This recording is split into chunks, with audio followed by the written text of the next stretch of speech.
एक शहर में सावित्री और अनामिका सासू माँ और बहू रानी रहा करती थी।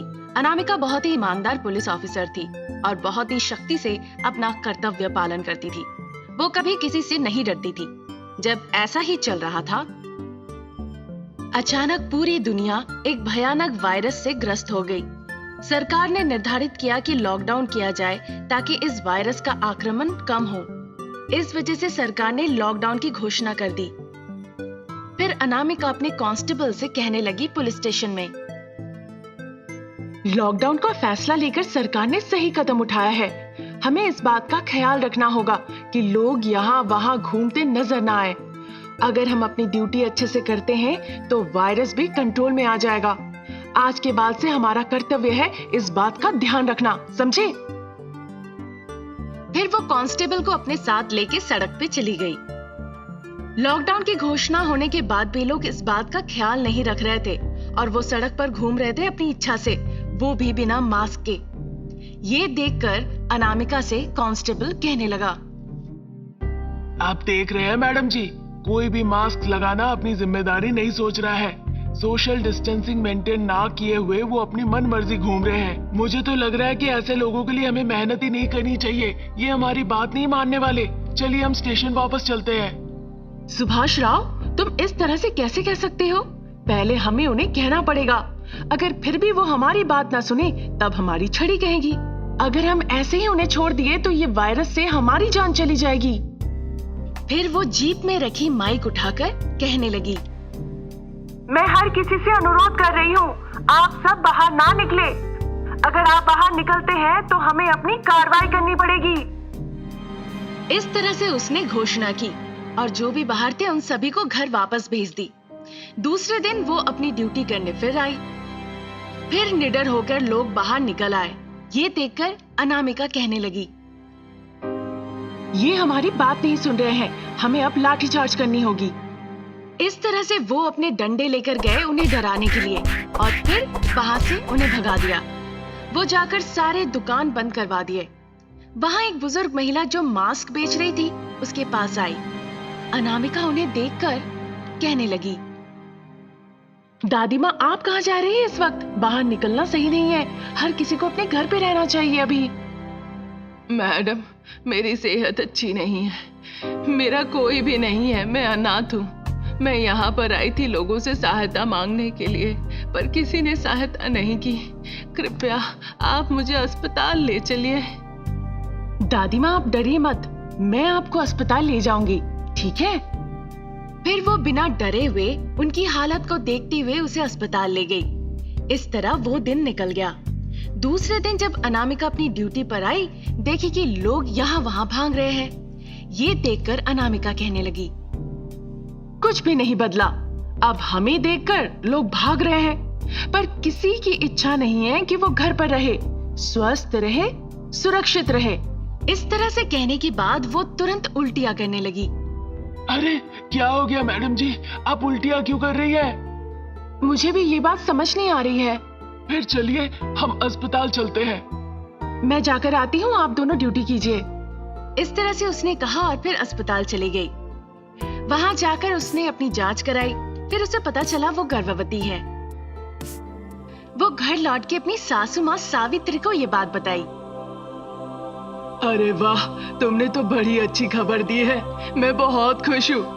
बेटे को जब ये बात पता चलेगी तो बहुत खुश होगा। आज के बाद से तुम कहीं बाहर मत जाओ। अपने उच्च पदाधिकारी को ये खबर दे दो और मेडिकल लीव ले लो। हाँ, इसके लिए छुट्टी लेने की क्या जरूरत है सासू माँ? अभी बाहर की परिस्थिति बहुत खराब है। इस वक्त सोसाइटी को हमारी जरूरत है। मैं जरूर ड्यूटी के लिए जाऊंगी। तुम मेरी बात मानो अनामिका, अभी तुम एक साधारण इंसान नहीं हो। मुझे पता है, मैं इस बात का ख्याल रखूंगी, पर इस बारे में और कुछ न कहिए मुझे। इस तरह से अनामिका ने कहा और फिर वो अपनी ड्यूटी के लिए चली गई। मैडम जी, लोगों में कोई बदलाव नहीं आया। अच्छा होगा अगर हम इनसे फाइन लेते हैं तो शायद इस बात से वो बदल जाए। अभी की परिस्थिति में आम इंसान पैसों के लिए मुसीबत झेल रही है। अगर हम इनसे और पैसे ले फाइन के तौर पे तो इन्हें तकलीफ होगी। इनके बीच जागरूकता लानी होगी। ये हमारा कर्तव्य है। आइए मैं आपको बताती हूँ। इस तरह वो जीप के अंदर से अपना माइक लेकर घूम घूम के कहने लगी, आम जनता से अनुरोध है, कृपया घर से बाहर ना निकले। मास्क पहनना अनिवार्य है। हर बार अपने हाथों पर सैनिटाइजर लगाए। अगर इन सारी चीजों को कोई फॉलो ना करे तो हम उनके खिलाफ कठिन एक्शन लेंगे। इस तरह से कहते हुए वो आगे बढ़ते गई और इस घोषणा से वहां के एरिया की सिचुएशन काबू में आ गई। इस तरह कुछ महीने निकल गए। अब अनामिका 8वें महीने की गर्भवती थी। वो पीछे ना हटकर अपने बच्चे को कोख में लेकर अपनी ड्यूटी कर रही थी। वो बहुत परिश्रम कर रही थी, पर हर जगह से मृत्यु की खबर आना बहुत ही दुखद था। अनामिका को समझ में नहीं आ रहा था उसे क्या करना चाहिए। फिर एक दिन अनामिका के कांस्टेबल अनामिका से कहने लगा, मैडम, आपके लिए बेहतर होगा अगर आप मेडिकल लीव अभी ले लेती है तो। अभी आपको आराम की जरूरत है, इस बारे में सोच के देखिए। अनामिका ने सोचा परिस्थिति को देखते हुए अभी सही नहीं होगा छुट्टी लेना, इसीलिए वो चुप रही। इस बीच कुछ लोग बाहर यहाँ वहां घूम रहे थे। उन्हें देखकर अनामिका उनके पास गई। उसकी हालत देखकर लोग वहीं पे रुक गए। मुझे ये नहीं समझ में आ रही है कि आप लोग कब समझेंगे। लोग अपनी जान गंवा रहे हैं, पर आप लोग इस बात को समझ ही नहीं रहे हैं। आप लोग इंसान हैं, जानवर नहीं कि पीट के बताया जाए। कृपया इस बारे में सोचिए। आप सभी के घर में परिवार है, कम से कम उनके लिए बाहर मत घूमिए इस तरह से। आप सभी से मेरी नम्र निवेदन है, आप घर पे रहिए। इस तरह से वो घुटने टेक कर सभी को अनुरोध करने लगी। एक गर्भवती महिला को इस तरह से अनुरोध करते हुए सभी को बहुत बुरा लगा। उसने इस तरह से बात कही ताकि लोगों को शिक्षा मिले। सभी लोग अपना सर झुका के खड़े रहे। न्यूज चैनल वालों ने इस खबर को रिकॉर्ड कर ली और सारे न्यूज चैनल पर यह खबर आने लगी कि अपनी सेहत का ध्यान ना रखते हुए एक गर्भवती पुलिस ऑफिसर अपनी पूरी मेहनत से जी जान लगाकर ड्यूटी कर रही है, ताकि इस तरह की खबर को दिखाकर उस इलाके के सिचुएशन को कंट्रोल में लाया जा सके। ये देखकर कई लोग बहुत दुखी हो गए। कई लोग उस खबर को देखने के बाद अपने आप को बदल लिया और बेवजह बाहर निकलना बंद कर दिया। हमारे लिए अपनी परवाह ना करके ये पुलिसकर्मी कितनी तकलीफ उठा रहे हैं, इस बारे में जरूर सोचें और सरकार के नियमों को पालन करें, क्योंकि जान है तो जहान है। कृष्णपुर गांव में एक सासू मां राधा और बहुरानी अनामिका रहती थी। अनामिका के पति विदेश में नौकरी करते थे। राधा बहुत ही नेक इंसान थी। वो हमेशा गरीब और जरूरतमंदों को सहायता करती थी। ये अनामिका को बिल्कुल पसंद नहीं था। जब वो एक दिन बर्दाश्त नहीं कर पाई तो वो अपनी सासू माँ के पास आई और कहने लगी, सासू माँ, आप बिना मतलब का सबको क्यों सहायता करती रहती है? ऐसा ही चलता रहा तो एक दिन हमारे पास कुछ नहीं बचेगा। हमारे पास बहुत संपत्ति है। जितना भी हमारे पास है उसे दान करके मुझे और मेरे बेटे को अच्छा लगता है। अगर हम लोगों को सहायता करेंगे तो वो हमारे लिए भी अच्छा है। बाहर देखोगी तो समझ आएगा कितने लोगों को 2 वक्त की रोटी नहीं मिलती है, तरसते हैं। इसका मतलब आप लोगों को दान दक्षिणा करती रहेंगी? कुछ भी कह लीजिए, आपकी ये सब हरकतें मुझे बिल्कुल पसंद नहीं। अभी उम्र कम है, एक दिन खुद समझ जाएगी। इस तरह से उसने सोचा। कुछ दिन ऐसे ही निकल गए। एक दिन अनामिका ने कुछ पैसे निकाला और अनामिका से कहने लगी, बेटा अनामिका, इधर आना। उसने बुलाया। आवाज सुनकर अनामिका बाहर आई। बताइए सासू माँ, क्यों बुलाया आपने? उसने इस तरह से कहा। फिर देखा राधा के हाथों में कुछ पैसे हैं। फिर अनाथ आश्रम है ना? हाँ बेटा। आपके हाथों में पैसे देखकर ही मैं समझ गई थी। इस तरह से अनामिका ने कहा। ये सुनकर राधा कहने लगी, चाहे मुझे कुछ भी हो जाए, अगर हर 3 महीने में मैं अनाथ आश्रम जाके पैसे ना दूं तो मुझे लगता है कुछ अधूरा सा है। वो ठीक है, अब बताइए क्यों बुलाया था मुझे? मैं सोच रही थी तुम्हें भी अपने साथ अनाथ आश्रम ले चलूं।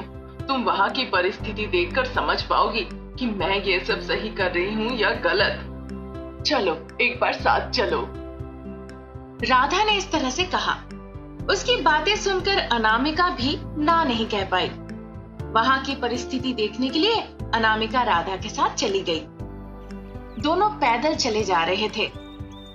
बेटा अनामिका, मैं ऐसा कह रही हूँ इसीलिए बुरा मत सोचना।